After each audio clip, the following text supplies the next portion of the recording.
네, 연말 특별사면 최종 명단에 이명박 전 대통령 그리고 김경수 전 경남지사 등이 여야 정치인들이 다수 포함된 가운데 김경수 전 경남지사의 복권 없는 사면으로 야권 리더십 지형 변화에 촉각이 모이고 있습니다.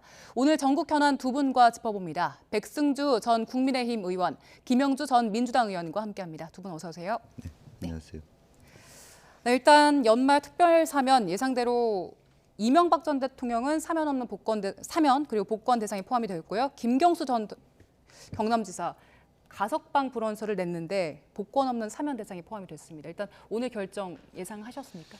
글쎄요, 이제 뭐 그런 그 김경수 지사가 본인이 그걸 원치 않는다 하더라도 어쨌든 법무부에서 공식적인 결정이 나와서 사면 심사위원회에서 나면 어쩔 수 없이 따라야 되는 것 같고요.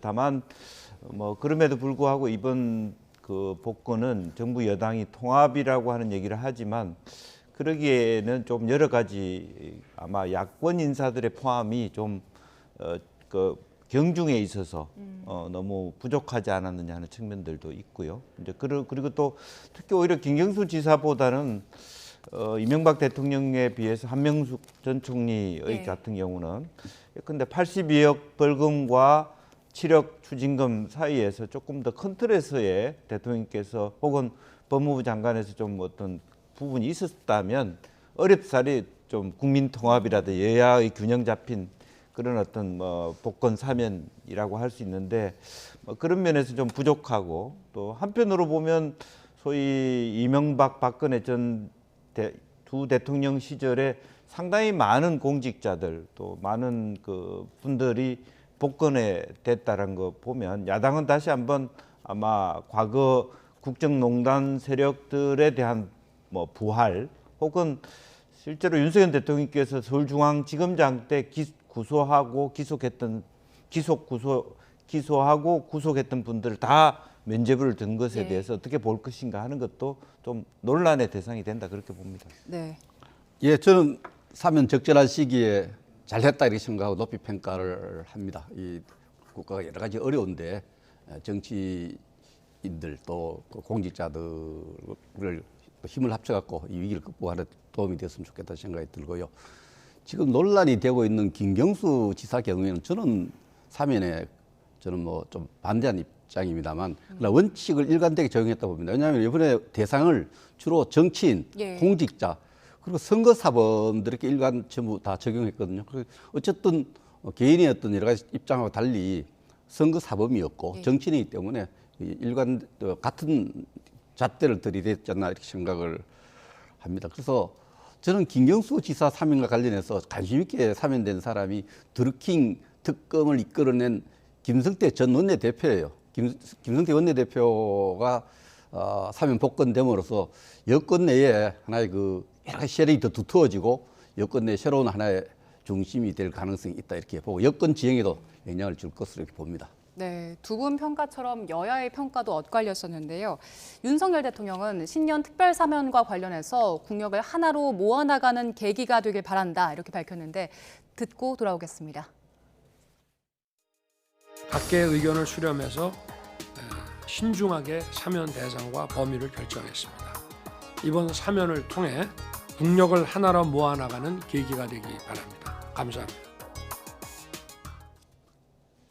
네, 국민 통합의 계기가 되길 바란다라는 얘기를 했는데 앞서 이게 균형이 맞지 않는다라는 평을 해주셨어요. 과연 국민 통합이 될 수 있을까요? 그 대상이 되는 공직자 정치인들이 지난 문재인 정부 때 그 어려움을 겪은 분들이 많기 때문에 수적인 측면이나 여러 가지 봤을 때 조금 균형이 안 맞다 이런 주장이 제기되는데 저는 이해가 안 되는 것이 이재명 대표가 너무 험한 말로 이 사면 복권 문제를 거론했어요. 몰상식하다, 불공정하다, 내 편 살리기다 이렇게 얘기했는데 이 사면이 윤석열 대통령이 처음 한 건 아니잖아요. 지난 74년 동안에 103번이나 역대 대통령이 다 했어요. 문재인 대통령도 했고 그런 측면에서 대통령의 통치권 행사 일반 사면이 아닌 국회 동의가 필요한 특별 사면 한 데 대해서 야당 대표가 그렇게 몰상식이라는 말까지 단어까지 사용하면서 격앙되게 비판하는 데서는 국민화합에 도움이 안 된다. 또 민주당에도 도움되지 않은 발언이다.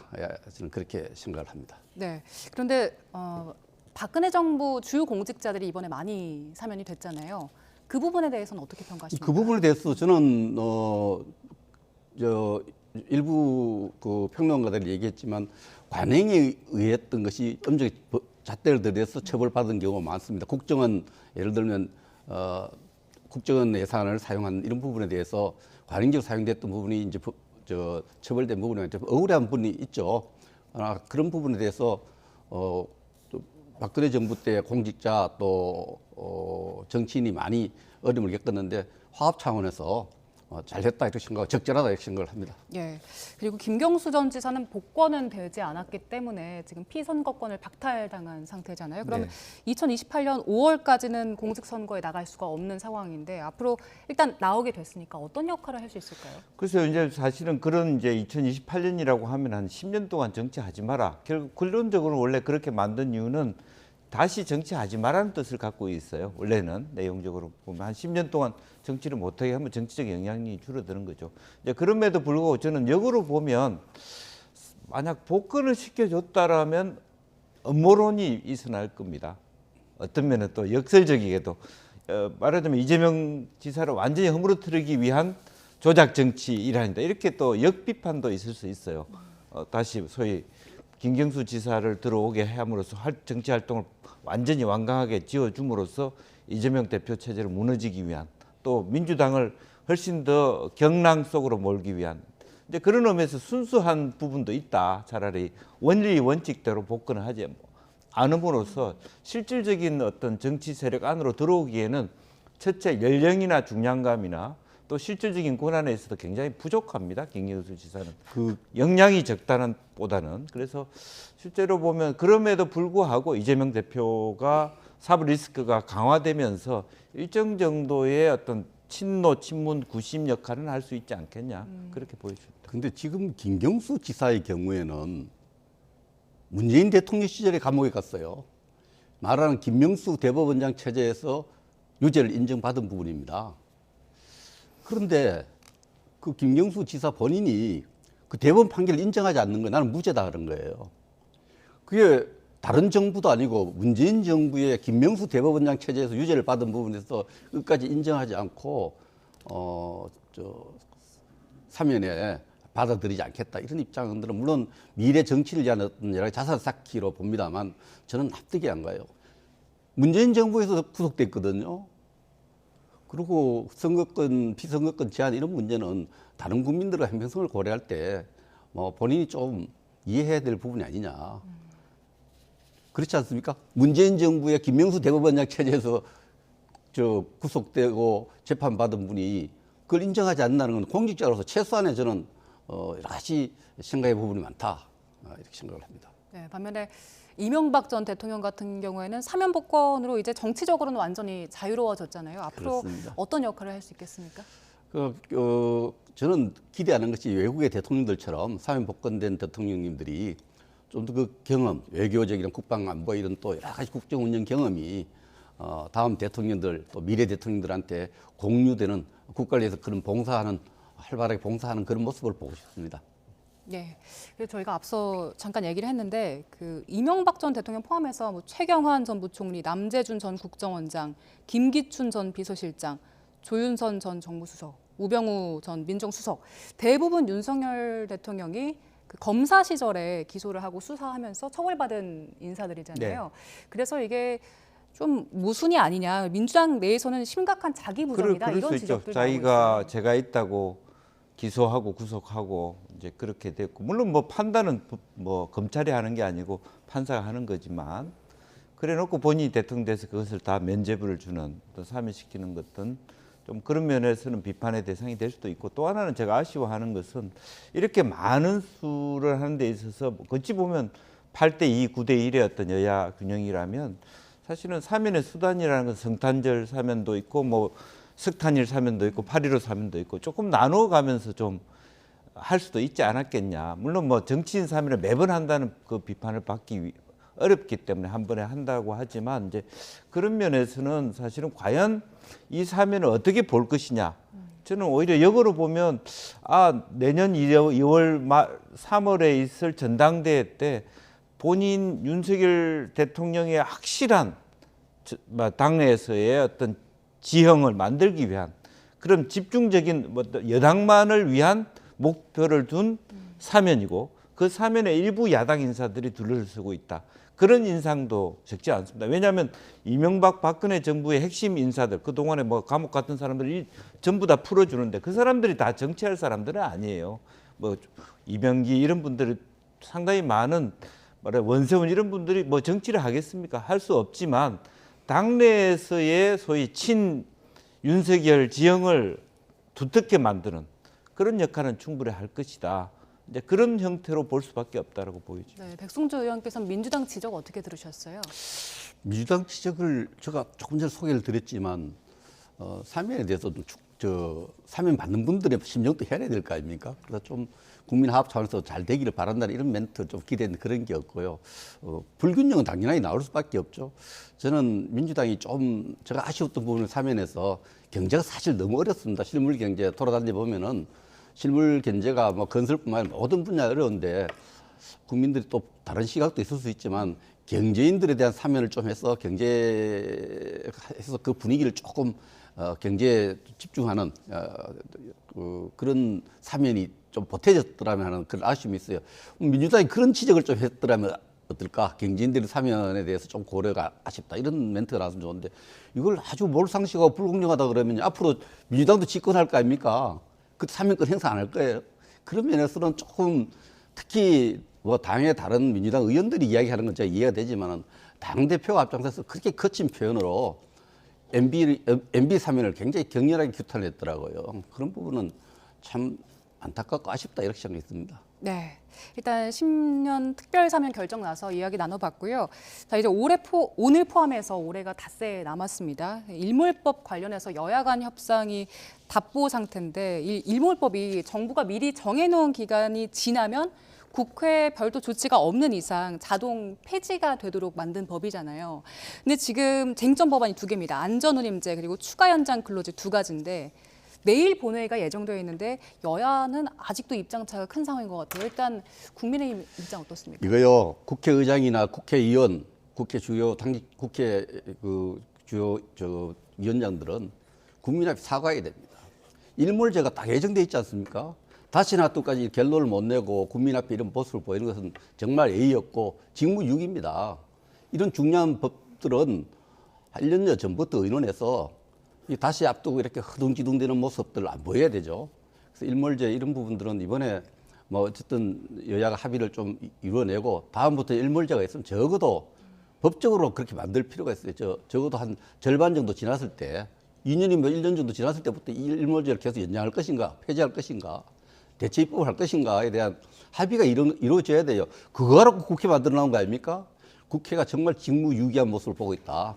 이렇게 생각을 하고 그래서 조속히 합의하기를 바랍니다. 네, 그럼 국회 역할을 하려면은 양당이 협의를 하고 뭐 논의를 이어가야 할 텐데 지금 주호영 원내대표 같은 경우에는 일몰 법안에 대해서는 더 이상 추가 합의나 협상은 없을 것이다 이렇게 못 박은 상황이잖아요. 예, 그 부분에 대해서 이제 입장 차가 있었던 거죠. 합의를 못했는데 그렇더라도 이 부분에 대해서 이 여야가 5일 남았지만 합의하는 모습들 그렇게 보여줘야 됩니다. 네. 그리고 민주당 입장은 어떻습니까? 사실 원칙적으로 보면 이제 법 개정적으로 뭐 여야를 떠나서 뭐랄까 정밀하게 할 필요는 있다 생각합니다.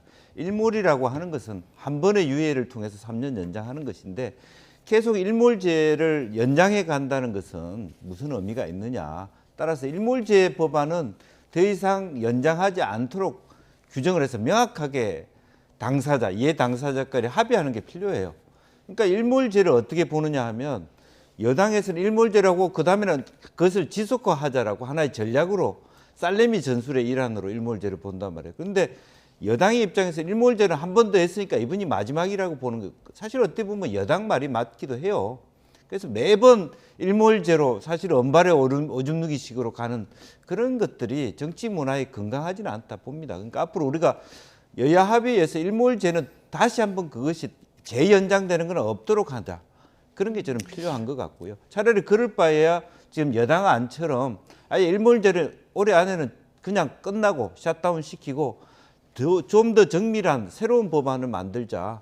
솔직히 그런 부분이 더 훨씬 나을 수도 있습니다. 네. 그리고 그런 차원에서 이제 뭐 논의를 해야 돼. 다만 이제 텀이 있잖아요. 새 법을 만들 때까지 5, 6개월 동안에 어떻게 이 여러 가지 혼란과 목소리를 국회나 정부가 받아 안을 것이냐 이런 부분에 있어서 이번의 경우에는 한 번 정도 이렇게 일물제 국회도 충실히 하지 못했다는 자기 반성이 필요하기 때문에 일정 정도 화합적인 목소리를 내고 한 번의 이후에 그렇지만 다음번에 또다시 이런 일이 벌어져서는 안 된다라고 하는 네. 여야 당사자 간의 합의가 좀 있었으면 좋겠습니다. 네. 일몰제 취지를 보면은 네. 합의 안 되면은 없어지는 거죠. 예, 그렇죠. 일몰 취지에 맞긴 맞는데 그러나 이 부분에 대해서 조금 전에 말씀드렸다시피 이까지 5일 납두까지 끌고 올 건 아니다 그죠. 적어도 5개월, 6개월 전, 1년 전에는 여기에 대한 어느 정도 결론을 가졌어야 된다 이렇게 생각합니다. 네, 일단 이 사안에 대해서는 두 분 다 뭐 국회에 대한 역할을 더 강조해 주셨는데 일단 내일 본회의 예정됐으니까 상황 지켜보도록 하고요. 이제 여야 원내대표가 오늘도 전 현 정부 때리기에 여념이 없는 모습인데요. 관련 녹취 듣고 돌아오겠습니다. 문재인 정부 청와대가 임기 5년간 무려 950건 이상의 통계 자료를 공표 전에 미리 살펴봤다는 것이 밝혀졌습니다. 명백한 법률 위반입니다. 진위 개수 등 당시 상황에서 불리한 지표들은 아예 삭제되기까지 했습니다.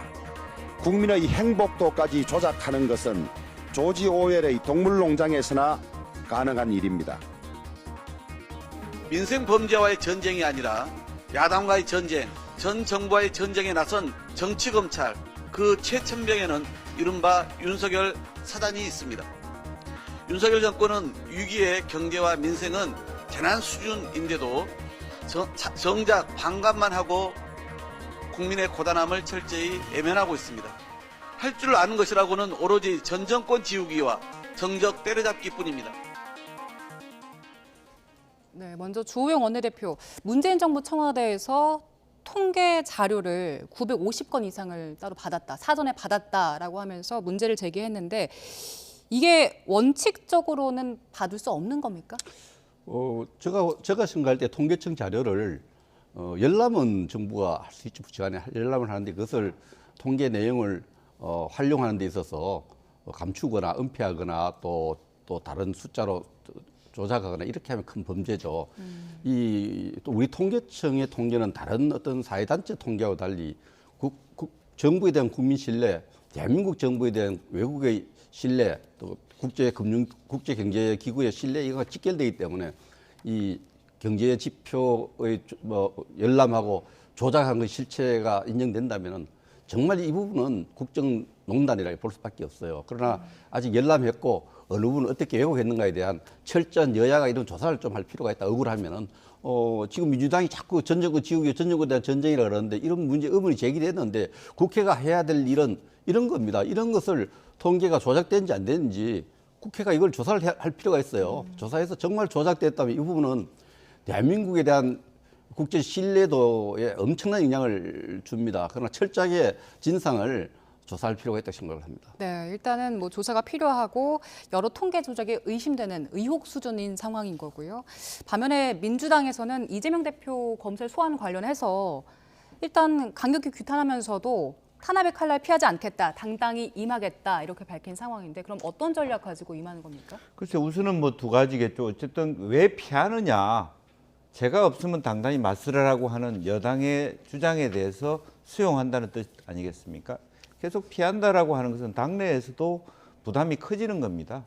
당내에서 왜냐하면 이재명계가 아닌 분들 입장에서는 왜 그 성남시장 시절에 경기도지사 시절에 한 일을 가지고 당을 앞세워서 당 전체의 리스크를 가중시키냐 하는 비판이 있기 때문에 그 비판도 수용해야 되고 또 여당이 주장하듯이 제가 없으면 정당하게 말하자면 수용해라. 이제 그런 부분들도 있을 거고요. 또 하나는 실제로 본인도 여러 가지 유동규부터 뭐 각 그 대상자들이 김만배 이런 분들이 얘기하는 부분에 대해서 수사가 어느 정도 진척됐는지를 한번 들어가서 확인해 보고 싶은 속내도 분명히 있을 겁니다. 뭘 가지고 질문할 것이냐 하느냐에 따라서 본인이 한번 대응도 어떻게 짜느냐 하여튼 피해자가 될 수 있기 때문에 이제 그런 부분들이 다 다목적으로 들어가 있지 않느냐 저는 그렇게 봅니다. 네, 민주당 이재명 대표 내일 검찰 소환 통보를 받은 상황인데 오늘 호남행을 택했고 일단 내일 소환에는 불응한다는 입장인데 어제 기자회견했잖아요. 당당하게 수사에 임하겠다. 네. 그런데 주변에서는 많이 만류했다고 하더라고요. 네. 그것은 만류하는 사람들은 이재명이 없어지면 힘이 없어지는 사람이겠죠. 너무 제가 돌직구로 얘기를 하는지는 모르겠습니다만 본인은 사실은 그런 차원의 문제가 아니라 정면 돌파를 해고 또 하나는 자꾸 본인의 사법 리스크에 대해서 뭐 이낙연이니 정세균이니 좀 친호환계의 득세라든지 또 친노 친문 진영의 득세를 지금 어쨌든 본인이 원하지 않았던 김경수 지사가 어쨌든 복권은 안 됐지만 사면은 됐기 때문에 굉장히 그 다이나믹스가 당의 긴장도가 높아지거든요. 이재명 지사로 대표로서는 그걸 극복해가는 과정에 있기 때문에 일단 가장 중심적이 되는 호남에 있어서의 자기 결백성이라든 당당함을 한번 보여줄 필요가 있다. 그리고 아마 그 검찰 출두 기일은 아마 조정 예. 중일 겁니다. 그래서 일정 정도 변호사들과 합의하면서 그 어떤 적절한 타이밍에 조사에 임하지 않을까 그렇게 보여집니다. 네. 이번 이 부분과 관련해서 제가 생각할 때는 그 제1야당 대표를 다수당 대표를 소환할 때는 뭐 한번 아니면 말고식으로 사실 확인 차원은 아닐 거라 생각합니다. 증거를 차곡차곡 쌓아놓고 소환하지 않겠나 이런 생각에 대해서 이재명 대표는 민주당이 굉장히 긴장하는 것 같고요. 이 돌파하는 부분을 일단 그 국회의 어떤 특혜, 불체포 특권을 여기서 피할 수는 없다고 봅니다. 그런 부분에 대해서 일정을 조절해서 출두를 해야 될 것 같고요.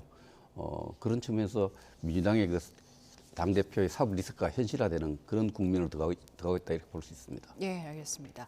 자, 이번엔 국민의힘 상황 짚어보겠습니다. 전당대회가 내년 3월 8일로 확정됐는데 이런 가운데 오늘 김기현 의원이 출사표를 던졌습니다. 그래서 지금 김기현, 장제원, 김장연대가 무르익고 있는 상황인데 일단 김기현 의원의 관련 녹취 듣고 돌아오겠습니다. 우리 손으로 뽑은 자랑스러운 윤석열 대통령의 성공이 바로 우리 당의 성공이고 대한민국의 성공을 이끄는 길입니다. 제가 당대표가 되면 우리 당 지지율을 55%, 대통령 지지율을 60%까지 끌어올리도록 하겠습니다. 이 5560 비전을 통해서 국민들에게는 희망을, 당원들에게는 긍지를 안겨드리고 100년을 지속할 수 있는 집권 여당의 초석을 다지겠습니다. 네, 김기현 의원이 공식적으로 첫 출사표 던졌는데 지지율, 대통령 지지율 60% 그리고 당 지지율 55%까지 끌어올리겠다라고 했습니다. 어떻게 들으셨어요? 윤심 선빵, 선빵 필승 이 말이 생각납니다. 그 윤심을 먼저 이렇게 장악하겠다는 이런 먼저 출사표를 던진 것 같고요. 그래서 또 먼저 이렇게 끌어들이면은 이길 수 있다 이런 확신에 차 있는 것 같습니다. 그런데 이 부분은 또 선방하면 또 뒤에 많은 또 경쟁자들이 또 예. 생기겠죠. 그런 부분에서 일단 대통령 지지율을 끌어올리고 또 당의 지지율을 끌어올려서 100년 집권의 보수 정권을 만들겠다 이런 비전을 내놨는데요. 잘 되길 바랍니다. 당원의 한 사람으로서. 그러나 이 선빵 필승 부분, 이 부분에 대해서 지금 지지율이 잘 안 뜨고 있는 것 같아요. 제가 여러 조사기관 조사를 보니까 김장연대를 했는데도 이 현재 당 지지율과 대통령 지지율을 끌어올리는 것도 미래 비전은 중요하지만 본인의 지지율을 끌어올리는 게 가장 큰 당면 과제가 아닐까 이렇게 생각을 합니다. 지금 나오겠다고 하는 분들이 상당히 많잖아요. 그래서 지금 도드라진 대체 후보가 없다. 제일 뭐 이런 먼저 얘기 나오는데. 출마 선을 한 분은 한교안 전 대표죠. 예, 원외에서. 대표고 공식 출마 선을 하지 않았지만 거론되는 분들은 좀 많죠. 예. 제가 볼 때는 거의 출마를 기정사실하고 있는 유승민 전 의원도 있고 나경원 대표도 조금 관심을 갖고 있는 것 같고요. 또 권성동 전 원내대표 그래서 많은 분들이 출마를 준비하고 있는 것으로 제가 알고 있습니다. 네, 상대당 상황이지만 지금 어떻게 보고 계십니까? 그래서 우선 결선 투표제를 채택했다는 것은 누구도 앞다는 사람이 없다라는 거고요. 뭐 죄송한 얘기지만 지금 현재 김기현 대표는 자기 지지율이나 좀 10%로 끌어올렸으면 좋겠습니다. 지금 자기 지지율을 거의 4등, 5등으로 만들어 놓고 뭐 대통령 지지율이었고 당의 오늘 지지율. 출사표 던지셨는데. 그래서 너무 가혹한 말씀인지는 모르겠습니다만 어쨌든 비전이라고 하는 것은 당원이나 국민들이 가능하다 입에 침이 고이게 하는 나도 뭐 저런 전략을 하면 참 국민의힘이 다음 총선에 압승하겠나라는 그런 그림들이 있어야지 막연하게 김장 담가 가지고 50% 되는 건 아니지 않습니까? 이제 그런 측면에서 앞으로 뭐 나경원, 권성동 또 그 김기현 이런 분들이 대통령 입장에서도 다 미덥지 않다는 것이 결선 투표제이거든요. 그러니까 여러 구성원들 중에 유승민은 떨어뜨려야 되는데 우리 쪽에 누구도 압도할 수 있는 사람이 없다. 그게 현실이다 봅니다. 네, 알겠습니다. 자, 오늘 정치권 현안은 두 분과 함께 짚어봤습니다. 백승주 전 국민의힘 의원, 김영주 전 민주당 의원과 함께했습니다. 고맙습니다.